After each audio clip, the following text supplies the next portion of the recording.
This is KLEAN Radio.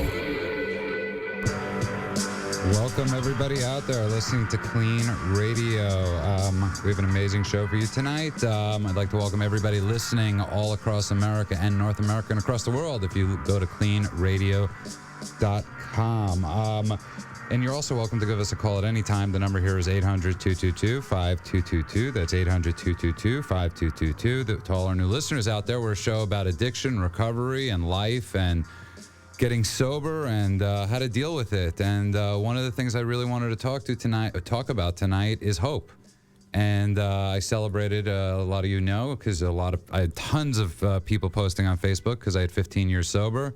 I had a party last night that our guest tonight was at, and it was pretty awesome. And I usually don't get really that excited. So, every year you stay sober is pretty cool. It's amazing, actually. It's a miracle. But 15 years, there's something with that number, and there were a lot of people at the party, and it was truly amazing. And if you're going through a rough time, or you're struggling, or you have a day sober, or you have 30 days sober, there is hope. And I want to welcome our guest tonight, coming back to the show. He's been in so many movies, so many TV shows, and he's just an all-around awesome guy. And with that, let's welcome to KLEAN Radio, actor Robert Rusler.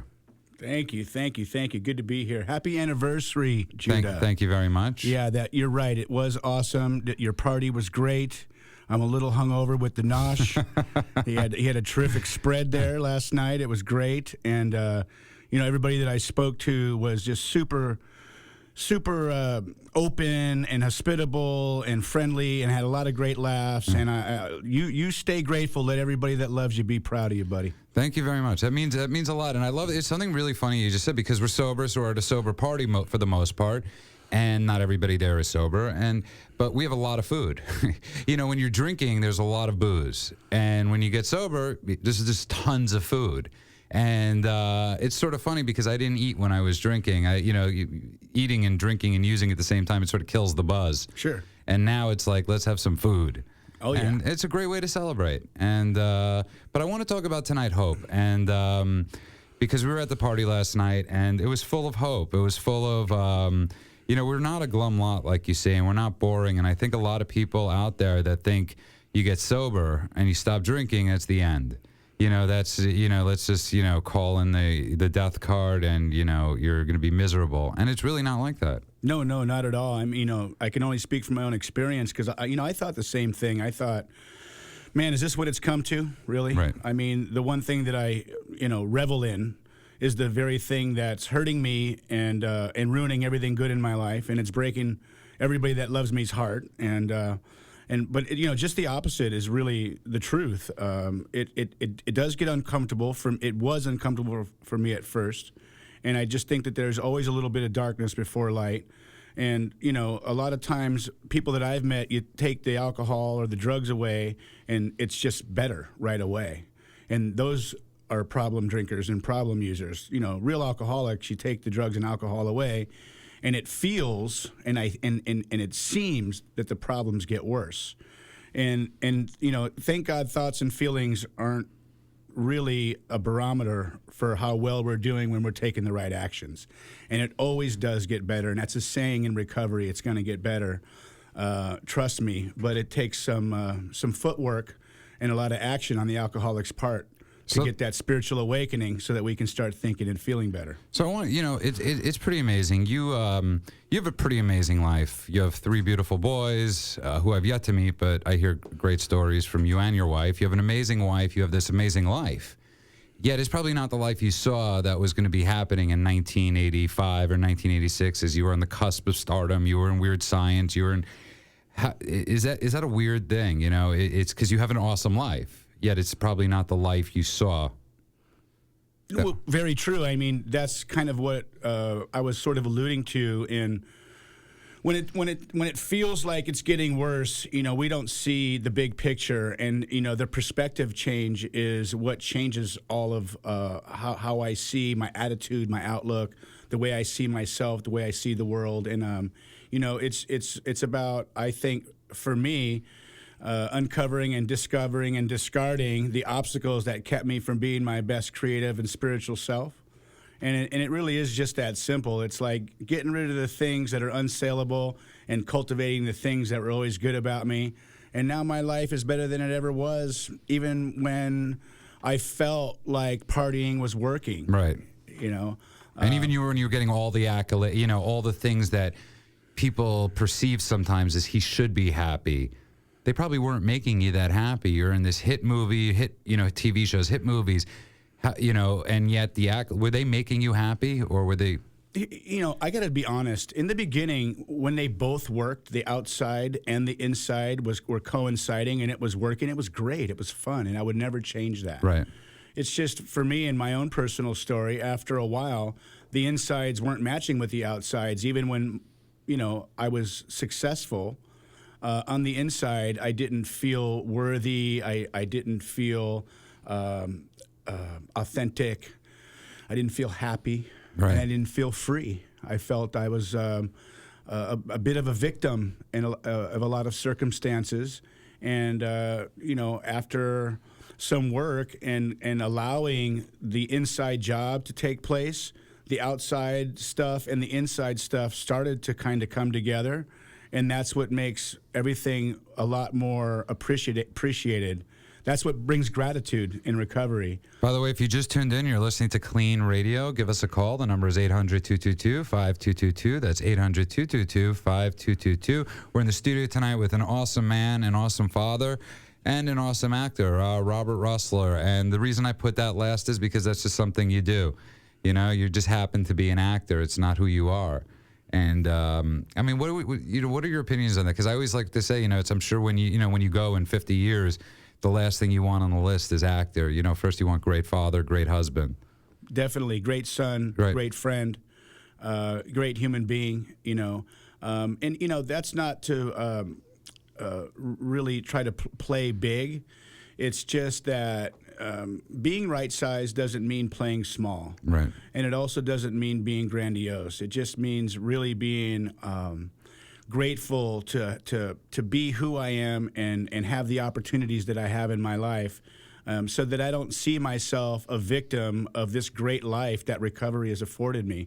You know, I've heard people, friends, acquaintances, get into complaints. Oh my God, my wife, my kids, the bills, I gotta go to work. And, you know, I think with good recovery is you get to go to work. Yeah. And what a blessing it is to have love and responsibility in my life. And that's where the hope is. Let's go to Amy in Vancouver, Washington. Welcome to KLEAN Radio, Amy. Hi. How are you tonight? I'm doing fine, thank you. Hi, Amy. Hi. That's Robert. How can we help you tonight, Amy?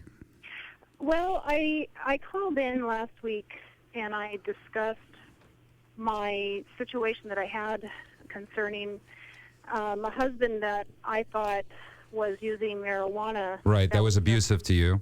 Right. And I wanted to kind of share the flip side of what happened. You know, I ended up using wine as a coping method to try to drown out the pain, I guess emotional pain, physical pain that he did to me nightly. And to those to those that tuned in, Amy called in last week, and she's going through a very rough situation with her husband, who's extremely physically abusive, and he is a heavy marijuana smoker. And we were talking about last week that people oftentimes don't think, you know, they have this assumption that because you smoke marijuana, you know, weed or marijuana, same thing. But I don't know. I can't say them either of them that sound good. And he's been abusive. So, Amy, sorry. Mm-hmm. So you've been drinking now. And so, no, actually, I used wine. During the time that he was doing what he was doing, I had a back surgery. And he would wake me up at night pushing on my back incision. And I always thought that it had something to do with the marijuana that he was hiding, smoking. And so that's what my question was last week was, you know, how much did he have to have in his system to do that? Right. But in the process, I used wine pretty much to kind of put myself out of my misery because I didn't want to remember Right. the things that he did. Amy, for how And long so- have you been doing that? Actually, I put myself through a drug and alcohol program Right. on my own just to see if I had a problem. And I was deemed not. It was a kind of a women seeking safety course, post-traumatic stress course through a drug and alcohol program. And I learned why I was using the wine. Right. Because at first, I started out it was a wonderful thing. I complimented foods with it. I learned I guess the romantic side of drinking. And then it went from there to the emotional cover-up, the physical, the things that he would do to me. I was afraid that I would remember. And so I used alcohol and, to cover up everything. And now I'm totally, I can't even remember when I had a glass of wine. Okay, that's an amazing story, Amy. But here's the thing. Let me ask you a question. Last week we brought up going to Al-Anon meetings, going to the support groups. Have you done any of that? I'm actually. They pretty much deemed me not having an alcohol problem. No, but I mean for yourself, to deal with your husband's issues, codependency and all that type of stuff. Yes, I actually am in a pain clinic that addresses those things. I'm learning actually more about his addiction that he claims he doesn't have, but I'm also learning about myself and knowing that what I used was temporary. But it was a lifelong problem that I would have had I not addressed it. Let me interject real quick. First of all, I just want to say a couple things. One is my heart goes out to you, and I empathize with your situation. It seems to me that anybody that would push on your incisions in the middle of the night has much deeper issues than just a marijuana addiction. Mm-hmm. And the other thing is nobody can deem you a problem or a drinker or an alcoholic or not. Only the individual can make that diagnosis on themselves, and it really has to do with some step work, to be honest with you, and uncovering and discovering the truths about the causes and conditions of, if it's your alcoholism or if it's how you're coping with the problems that you're having at home or dealing with your spouse who's abusive. Those things can be not figured out. I think they get revealed, and I think the difference of that is it comes real clear in your heart and spirit and your mind as opposed to just in your mind. Yeah. I think that Judah's on the right track with going and seeking some support and, not depending on anybody to keep you sober from a podium or telling you whether you have a problem or not. I think it's one of those things that is really important for you to discover with some help. Mm-hmm. And Amy, I hope that helps. But before we let you go, what's keeping you hopeful right now? Since that's one of the topics I'd like to talk about tonight. Keeping what? Keeping you hopeful. How are you getting through this? I have a 12-year-old son that is in the middle of all this, and he's the one that I live for. Right. But I think the hope is the fact that I realized that I was in an abusive situation. I didn't let people tell me I was paranoid. I was labeled with that as well. And so I think the hope that I have is the fact that I did it on my own, leaving and having the strength to leave and then to find the professionals that could help me. And Amy, I just want to tell you, because we got to run, but you're an amazing woman, and I really want you to remind yourself of that, is that the strength has taken you to get through all this stuff and be probably the best mother in the world is a pretty amazing thing. So never cut yourself short on that. Thank you so much. Thank you, Amy, and call back anytime. Okay, thank you. Thank you. That was Amy from Vancouver, Washington. And if you just tuned in, you're listening to KLEAN Radio. One of the things we're talking about tonight is how do you stay hopeful? How do you stay hopeful? How do you stay sober through these seemingly sometimes really rough situations? And I would love to hear your opinions on that, because so many people right now are going through a rough time. The economy is not good. Life could be not good. You've lost your house. And I know some of the greatest people, and Robert Rusler, who is a guest on our show tonight, one of the things that we were talking about is, going through that rough time, but walking through it like a good human, walking through it like a really nice person. We have a mutual friend, or mutual acquaintance in my case, that I saw him at his bottom, financially and all that stuff. And one of the coolest things was watching him be as nice of a person poor as he is rich now. There's a really important thing that I think I've discovered in my recovery, which is sort of labeling things good and bad. A lot of times, some of the worst things and circumstances that have happened to me in my life that I thought nothing ever good or productive could come from, I was wrong, because some of those things are the very stepping stones to a new way of life, a new perspective, a spiritual awakening, if you will.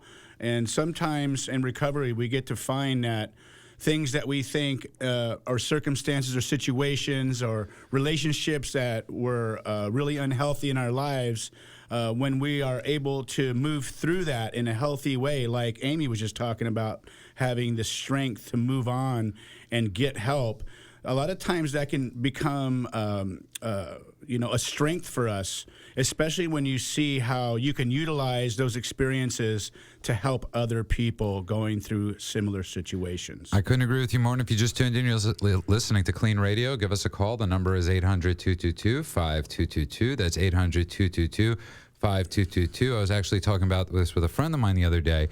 And she's struggling. She's going through a rough time, and I constantly try to say to her, all these things that you're going through, if you come out the other side, will be of value not only to you but to other people. It's just hard to tell that to people as they're going through that rough time, because when you're going through a rough time, how many people actually want to help other people? Sure. It's like that saying, it's better to have loved and lost than to have never loved at all, and tell that to somebody going through a breakup, right?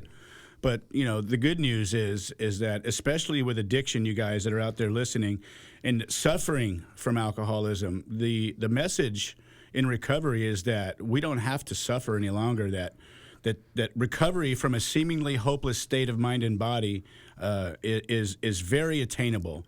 And that's for the family too.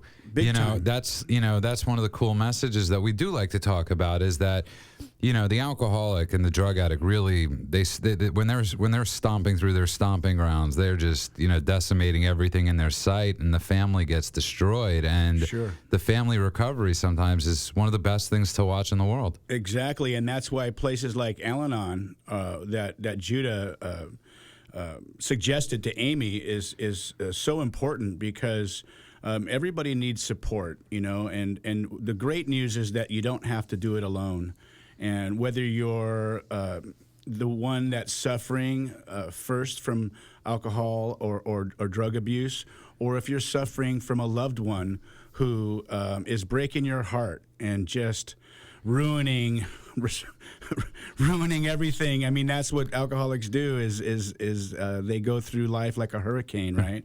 And if you can get help and get support and make it an inside job, healing and freedom and joy is possible in your lives. And you are listening to the Robert Rusler Hour on PBS. No, I'm joking. It's you sound.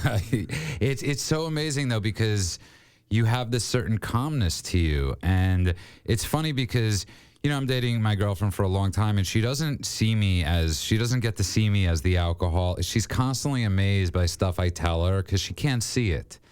She thinks like, she always goes to me, "You're such a morning person." And I'm like, well, if you would have known me, sure. I wasn't, there were no mornings, sure. And it's really amazing that we get to live these lives, and you get to be a sober dad. Yes. And you get to break the chain. And I really want to get to this call quickly. Let's go to Andrea. I hope I said your name right, in Manhattan Beach. Welcome to KLEAN Radio. Hi. I've listened to your program a little bit before, but I just happened to turn it on, and actually I'm on my way to a meeting. But I have a lot of time in AA. Uh-huh. But I do feel, in fact, you want to hear how much time I have? You go for it. I have 18 years. That's amazing. That's. But I have a relationship problem, and you were talking to this lady about it.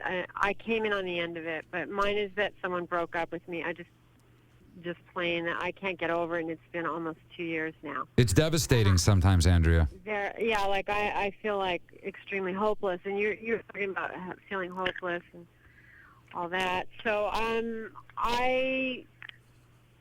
really good in all other areas, but I'm so unhappy. You know what I mean? It's trust me. I think Robert and I both know what you mean. Finances and romances, as they say, and I know that minimizes it to an extent. But you got to remember, a lot of us that got sober. I don't know. Obviously you sound young, so you got sober young. I'm guessing, and I didn't have those formative years. I drank, from a very early age where you're supposed I'm not that young. But you sound very young, Andrea. I know. But I'm sure you were young when you got sober. Doesn't matter. A lot of us missed our formative years. I did, at least. Getting sober at 20 is young. Yeah. You got sober at 20, Andrea? No, in my somewhere in my 20s. Yeah, Andrea, that's very young. And I know not anymore because some people are coming in when they're 14 and 15, and even I feel old. But, I got sober in my 20s too. But one of the things I really had to learn, and I think it's really hard, especially in today's day and age of Facebook, where you could actually, when you break up with somebody, you see the pictures, you see their lives moving, and it's traumatizing. Yeah. And I don't know if that's what you're going through, but it really... No, I don't do that, but smart. I do things like drive-bys and that sort of stuff. I love the honesty. Oh, ching, ching, ching, ching, ching. And I am seeing someone, it's not helping, I started out also in CODA before. Right. This was my problem many years ago. It still is. I can't break up with someone or I can't get over it. And I'm not drinking, obviously. Right. But you're torturing yourself. So the word "can't" in there is a big obstacle for you. I can hear that already. I can't get over it. Right. There's some contrary actions to take for sure, isn't there? Contrary? Yeah, contrary to what you're doing now, like drive-bys. Yeah, well, I know I get really, it's really upsetting. I don't know, not very often, but once in a while. Amy, I don't want you to feel bad about that. I'm going to put you on hold because I actually want to give you a couple tips when we come back from the break, if that's okay. Okay. So hold on. If you just tuned in, that's Andrea from Manhattan Beach, and we're talking about hope tonight. We're in the studio with the amazingly talented actor who's a yes away from superstardom again, and the number is 800-222-5222. That's 800-222-5222. The discussion continues at KLEAN Radio. Are you or someone you care about addicted to drugs or alcohol? Addiction ruins lives and destroys families. Bring an end to the pain and suffering by calling KLEAN Treatment Centers. KLEAN has helped people from around the world break free by not only treating the addiction, but the underlying causes and providing vital aftercare so people can get clean and stay clean with no gimmicks and no false promises. If you need immediate assistance or just have questions, call KLEAN Treatment Centers for guidance. A much better life awaits.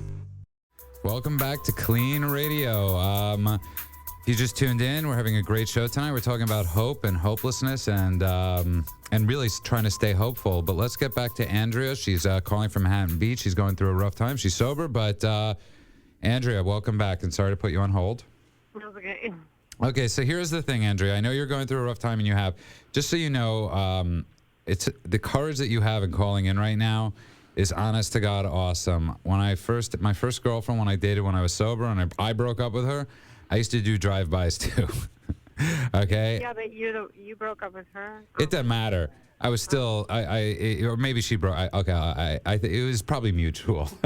Okay. But either way, it doesn't matter because I couldn't. There was this insanity to me, Robert, that I just, what was I going to accomplish by driving by? What was I going to do? See her and torture myself more? And the question, Andrew, is why are you torturing yourself so much? Mm-hmm. Because I feel, I just feel like I feel very like used. Like I don't understand why the person treats me the way they do or doesn't act like. Well, Andrea. And I feel like I'm nothing, right. That nothing feeling. But why are you defining yourself by him? You sound like a very bright woman.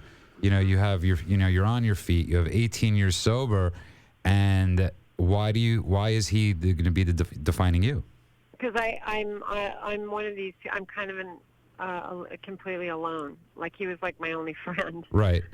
You know, and that's hard. And you know, we're coming into the holiday season, and this is an even harder time. It's one of the roughest times. Yeah, and I'm already going, you know, imagining Christmas and, you know, all this stuff. I'm already thinking ahead to Christmas. And well, trying to ask why somebody treats you some way is sort of a lose-lose situation, you know.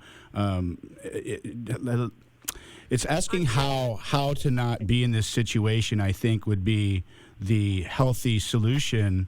And I don't have, any advice. All I'm saying is that I know in this situation, in my own experience, the solution is not staying in the problem and asking why, and then saying negative things about myself to try to figure out why and why am I like this and why, and to really ask, how do I not stay in this situation any longer, and pray with these kinds of questions and meditate for answers to come so that it can get revealed to you what kind of contrary action, back to that, which is opposite. And let's talk about that a little bit. So, Andrea, if I keep doing what I'm doing, I'm going to keep getting what I'm getting, Andrea. So I got to change. Andrea, you're on your way to a 12-step meeting, right? So obviously, I was going to a meeting. Yeah, I mean, it's just. So, you know, the other thing is, you know, the other person is so unaffected, and my whole life feels like it's ruined. Yeah, that's, you know, they say resentments are like peeing on yourself, right? You're the only one that feels it. And you're killing yourself right now, and he's extremely unaffected by it. But here's the thing, Andrea, what I want you to do you have commitments at meetings? I haven't had a commitment in a while. Okay, so why don't you pick one up? Okay. No. And I mean that, because that's what Robert's talking about. When I moved out to L.A., I had 5.5 years sober. And I would go to meetings, and I swear to God, people in L.A. looked better at 1 day sober than I did at 5.5 years. Oh, really? And my sponsor said to me, get a commitment. Do you have any sponsees? No, I don't. Well, you got 18 years clean and sober. And the best way to get out of a problem is to help others with their problems, and it helps us get out of our own situation. Okay, I'll try that. Okay, do you have Facebook, Andrea? No, I don't. Okay, that's okay, too. But I don't use Facebook. Is this show only on Sundays? We are on Sunday nights, but you could go to KLEANradio.com. That's clean with a K, and all our past episodes. You could podcast them, too. Okay. And we actually do have some exciting news that will be on different times, but that's in the near future. And I will give you that. But I want you to do me one favor. I want you to call us back next week, okay, Andrea? But do me one favor. Within the next week, I want you to get a commitment at a meeting. All right, I'll try that. And get a sponsee. No, you can't try it. You got to do it. I know. Get a Okay, sponsee. I'll see what I can do. And raise your hand, and say, you know what? I'm alone. Yeah. What's the worst thing that could happen? You have 100 people that walk up to you after and say, I'm alone too. Well, I think my bigger addiction is people. I think that is my first addiction, even more than alcohol. Well, so let's worry about one thing at a time. Yeah. And please, I beg of you, in the next week, Andrea, you go to a meeting, raise your hand, even tonight, and say, I need a commitment. Because it saved my life. I promise you, it saved my life. And if nobody's told you they love you today, Judah and I love you today. Yeah, even though we don't know you. All right, thanks. Okay, Andrea, have a good night. And if you just tuned in, you are listening to KLEAN Radio. Give us a call. The number is 800-222-5222. That's 800-222-5222. That was Andrea calling from Manhattan Beach, California, and really alone. And we get it. This isn't, this is one of those things. Robert and I both get it. I know we're not women, and, but we've been alone. And listen, it's not to be mean, or it's not to, but, sometimes just wallowing in self-pity is the root of the problem. And it takes contrary action to get out of that. So I'm not thinking about what am I getting, what am I not getting, what's in it for me, how am I hurt, but to actually go out and utilize your experience of 18 years to help others, and it takes you out of your own feelings that aren't facts. Last night at my party for 15 years sober, there were a lot of people there, Robert. And if you would have said to me on day one of sobriety that I'd be in California with a beautiful girlfriend and in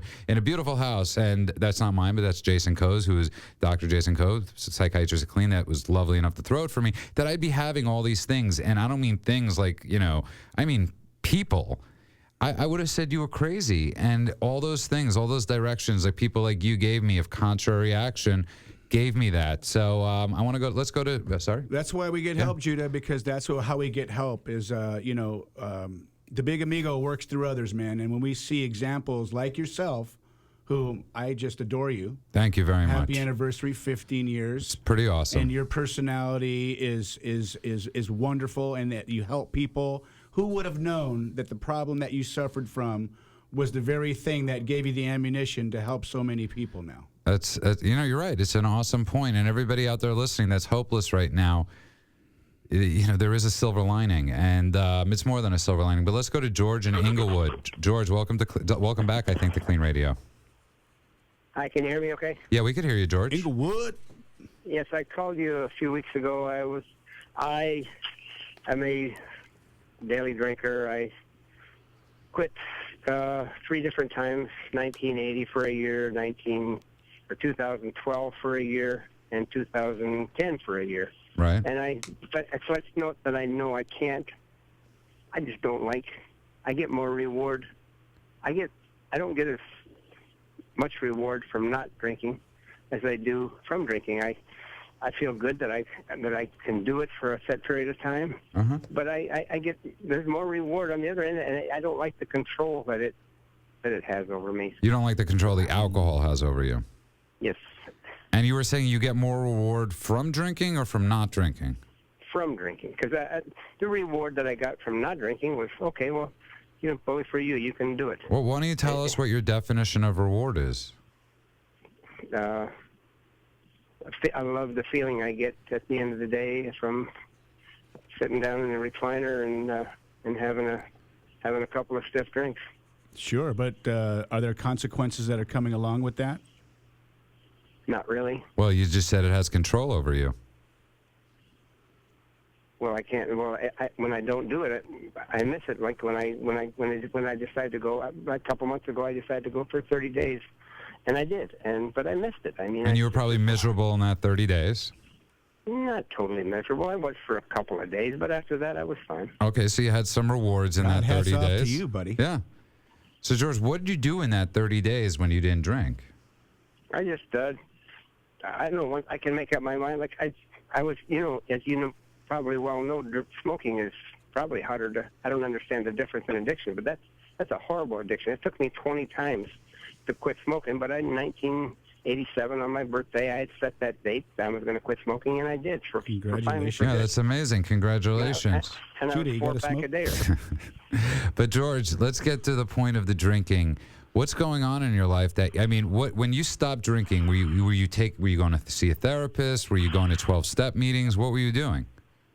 I went to all the time when in 2010 and again in 2012. I went for a year. I went to AA meetings. For the life of me, I don't know what the people get out of it. I had a sponsor. I mean, the whole thing doesn't make any sense to me. Happiness, joy, freedom. Did you try working the program at all? Or? No, I didn't. I guess they would call me a sober.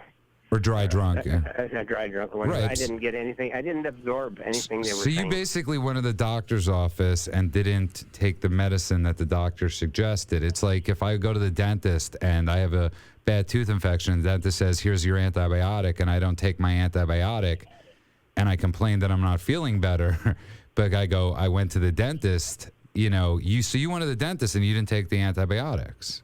Well, I left them with a challenge, and nobody challenged me. I said, I don't think I have to. I don't think you people all are here because you didn't have anywhere else to turn to. I don't have to drink the whole 6-pack. I don't have to drink the whole pint. I don't have to do any of that stuff. So I'm not in the position. You people didn't have a choice. I still have a choice. It's more my argument. But George, we all have a choice. Sure. But here's the thing, George. Are you happy right now? No, but I wasn't any happier when I wasn't drinking. Okay, so you're at a quagmire, right? There's a crucial time. There's a crucial time, Judah, between letting go of the drink and having a spiritual awakening. And in that time, it feels like it's not getting any better. And I loved your analogy, and I use the analogy with some of the guys that I help. It's like breaking your arm. You can go to the doctor, and the doctor says, listen, I'm going to set this thing, and it's going to hurt, but it's going to heal better. But I say, no. I don't want to go through that. I don't want to go through the discomfort. I don't want to go through the darkness before it gets better. I'm just wrap it up the way it is. And in time, you know what? It does feel better, but it never completely heals. And I think that going just to AA meetings doesn't solve the problem. I think what really needs to happen for a true alcoholic, which you may not be, I don't know, but a true alcoholic works the steps and has their own spiritual awakening, and then they discover what it has to offer instead of relying on what other people think it is. George, I'll tell you what. Let's do the George challenge, okay? Okay. I mean, let's try it out, okay? Are you ready for this? If it involves quitting without me having plenty of time to prepare, that won't work because I have to. Okay, how much time, George? And I just want to tell you, George, I love him too. Yeah. And George, I love your honesty. Just remember this: non-problem drinkers never have to say, "I need to prepare to stop drinking." Okay. So, George, here's the thing: how much time do you need to prepare to stop? I have to want to first. I know. Well, George, you called a radio show that deals with addiction and recovery. Obviously, there's a part of you that wants to stop. A part of me. You told our call screener, George, that you don't like the control the drinking has on you. Correct. Right? So you said that. That's your words. I want people to understand this out there that are listening to KLEAN Radio, that I'm not saying this to George. I'm not saying you called and you said alcohol has control over me. And that's a horrible feeling. Anytime anything has control over you, it's a horrible feeling. Mm-hmm. Correct. And I want to tell you something, one of the coolest things, and Robert could talk about this. One of the first steps, one of the first steps they talk about is admitting powerless. And I'm sure you might have a hard time with that, George, because that's a hard word for some people, is saying that this thing, I'm powerless over it. Am I wrong? That you might have a hard time with that. I'm going to find out tomorrow. Okay. Here's the thing. What I'm going to do tomorrow is I'm going to wait until after 6 p.m. Okay. Before I have a drink. There you go. And if I'm powerless over that, then maybe I can be reckoned with. But sure, if I can wait till it's always suggested that you try some controlled drinking. Yeah. So I mean, there's nothing wrong with that. And it seems like you've been trying this though since 1980. Yeah. George, that's 33 years ago. And you don't have to want it, by the way, and you don't have to need it. You just got to do it. George, just for you, man, that's a long time to be, it's like, you ever see the movie Shawshank Redemption? Yes, I'm one of my favorite movies. It's one of my favorite movies, too, and it's one of the great parallels, I think, to being sober. And, in the end of the movie, I think many people, Robert, struggle with this, right? He climbs through this tunnel, and smelling like it smelt, and he crawls out smelling like a free man, right? So many of us, George, you're staying in that tunnel. You smell prison and you smell freedom, and you've been staying in that tunnel. And George, there's so much more than smelling like the inside of that tunnel. And I beg of you to crawl out to the other side.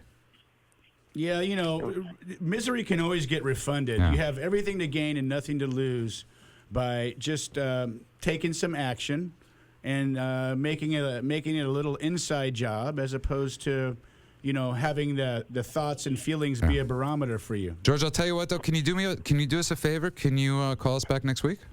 Okay, I'm just going to ask you one question. Yes. Why did the 3 times a year for 1 solid year, 3 different times? Why did that have no effect? Because George, you didn't take your antibiotics. You went to the doctor's office, you got diagnosed, and you did nothing for the solution. Recovery doesn't happen through osmosis. I mean, George, through experience. George, you sound like a really smart guy, right? So let's say you have a gash on your arm, and you keep on putting a Band-Aid on it, and you don't get stitches. You know you have a gash on your arm. But even just knowing you have a gash isn't going to fix it. You got to get stitches, and sometimes therapy, AA, the 12 steps, psychiatry sometimes. These are Band-Aids that some people need, George, or stitches.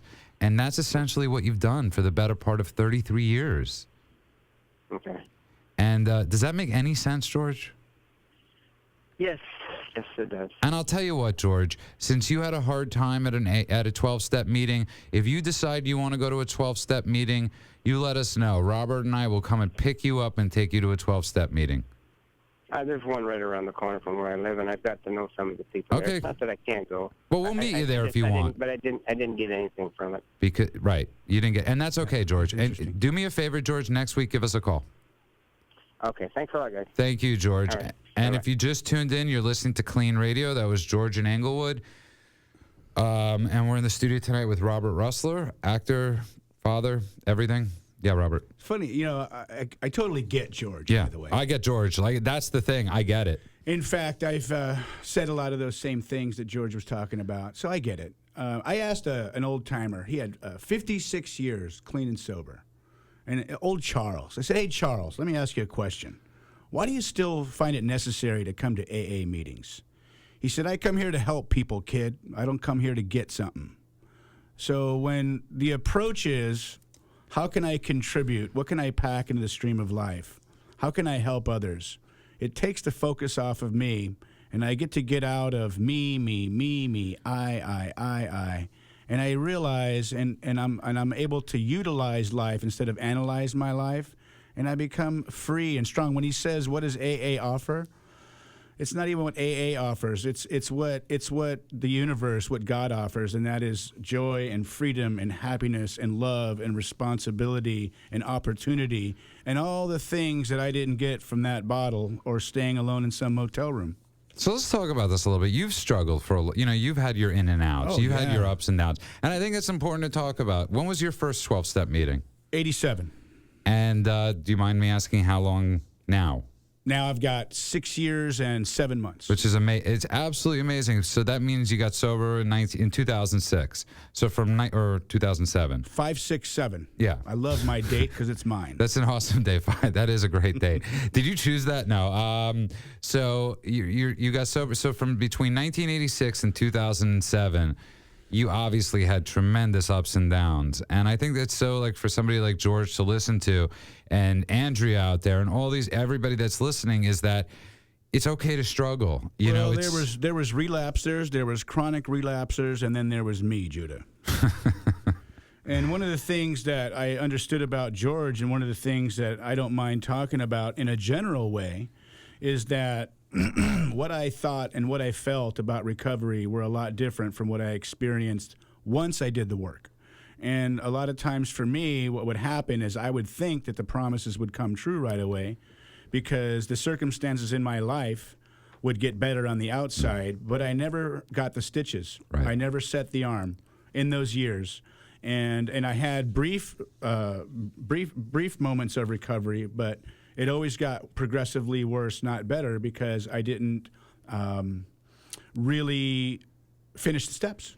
The first 9 steps, I never finished them. And then 10 through 12 is those first 9 steps continued in my life, and I never did that before. And I think for somebody like George, listen, I'm not a doctor. I don't pretend to play one on TV, but a good idea for certain people sometimes is to go also seek some outside help, because George might be having a problem that is undiagnosed, that could be, and a lot of people do, and it's something we talk about on the show, and it's something that a big reason I get along with you is that because we realize that there are outside issues, and people do have things that, sometimes the 12 steps isn't enough. Sometimes some people might need psychotherapy. Well, it's suggested in recovery that sometimes that we should seek outside help, and Judah, I did. Yeah. And I'm going to put it real us. simple. I did, and it was the best thing I ever did, because I needed, for me, to get a bead on what I needed to uncover and discover and discard in the step work. Why do you think there's such sometimes, I've had people in the 12-step world tell me they wouldn't sponsor me because they don't sponsor people that see a psychiatrist and might take certain antidepressants. And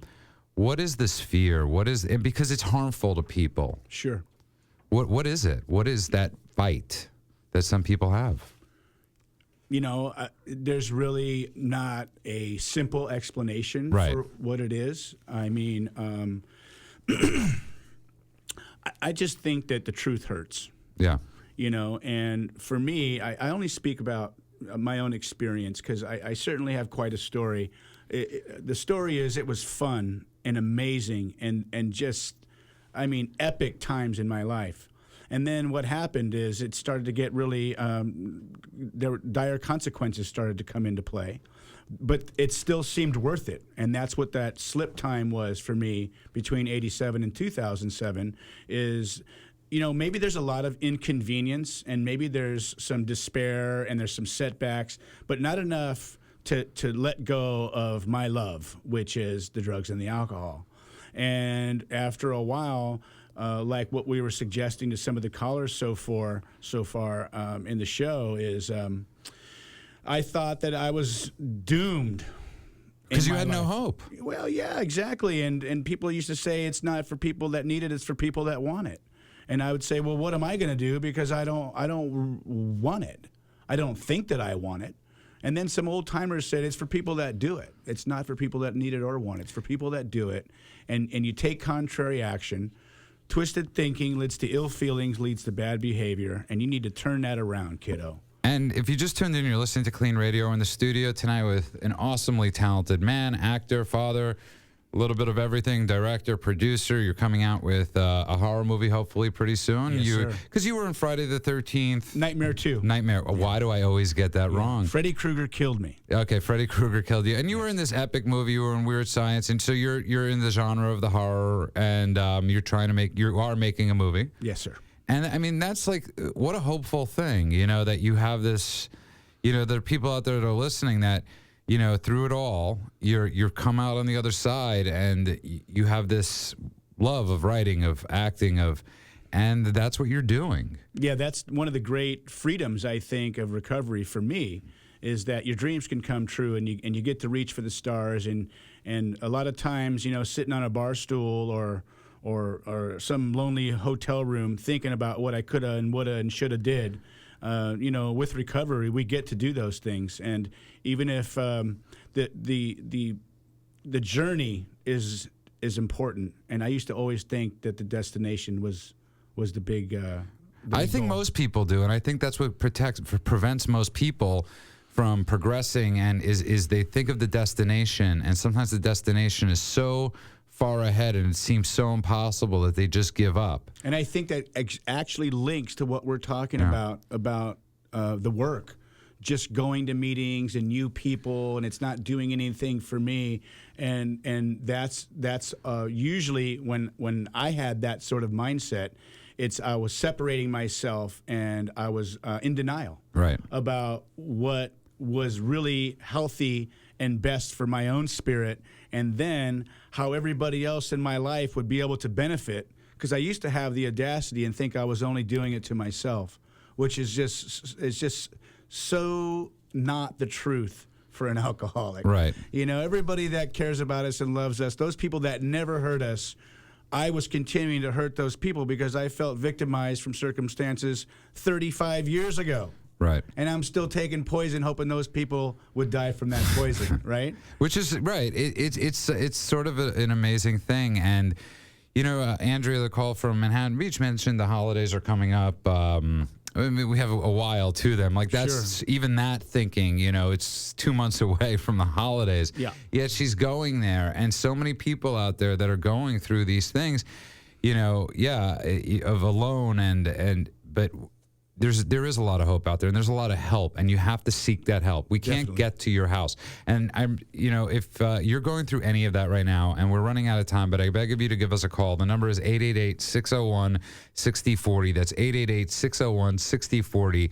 It's an absolutely free call. And here's the thing. I love that caller before, how you respond to her. Because I think Amy from Vancouver, Washington, I think a lot of people do question, am I an alcoholic? Because no matter who you are, you're raised, you have that opinion, you see the Skid Row guy, your parents said to you, oh, that's an alcoholic in the street. And we have these visuals of what alcoholism is. Sure. And, for somebody to say, nobody could ever tell you are an alcoholic or you're not an alcoholic. Mm-hmm. The only person that could say you are is you. That's right. And it's not what you use, and it's not how much you use, it's how it affects you when you use it. Right. And I think sometimes that is really lost. It's I know somebody right now that's going through a really rough time that's using drugs every day. It's easy to sort of say, well, you're a drug addict, but who knows? They're the only ones. But then there's the person that does it 2 times a week. Sure. That gets into horrific trouble. Yeah, I know people that drink every day and they manage their life and they don't have a problem with it, because they're mentally and bodily different. And there's other people, like you say, that every 30 days they go on a little bender and their lives just crash. And, the good news is that there is hope and that there is a solution. And there's some really awesome people out there too that are like, you know what's really cool sometimes is that you get to see people that are really trying to help in different ways, that are opening up their minds. And that's one of the reasons I think I enjoy talking to you so much, is because we are 12-step guys, but we're also 12-step guys that realize that sometimes it's not enough. You know, sometimes you probably might have to see a psychiatrist, psychotherapy, whatever ammo is out there to help you. And I just want to give a special, shout out to Dr. Jason Coe, who's a clean psychiatrist, but he's also a friend. And he threw that awesome anniversary for me last night. We have a minute left, but let's go to Jeff in Silver Lake. Jeff, welcome to KLEAN Radio.